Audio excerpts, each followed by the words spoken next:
আমি আজকে দেখাবো পাতাকপি কিভাবে সারা বছর সংরক্ষণ করে রাখবেন। আর এভাবে যদি সংরক্ষণ করে রাখেন তাহলে যখন ইচ্ছে তখন খেতে পারবেন, সিজন ছাড়াও খেতে পারবেন, যখন ইচ্ছে আর কি আপনার খেতে মন চাইবে। কারণ এই পাতাকপিটা কিন্তু সারা বছর পাওয়া যায় না।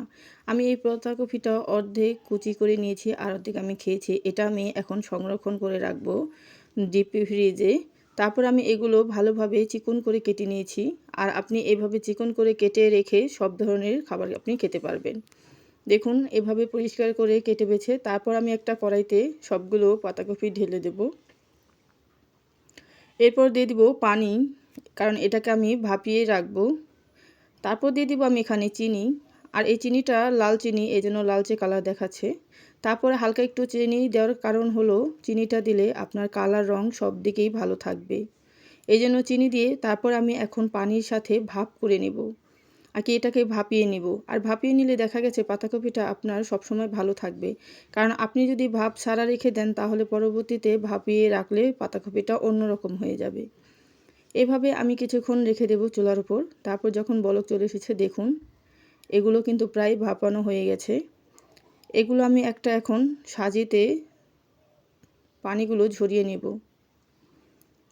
দেখুন একদম পুরো ভাপিয়ে গেছে আর কালারটা কিন্তু ঠিকই আছে।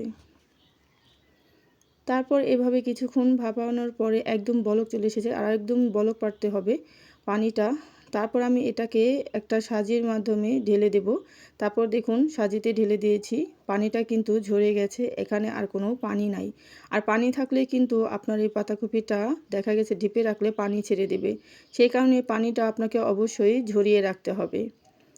দেখুন এটাতে কিন্তু পানি নাই, পানিটা একদম ছেড়ে দিয়েছে।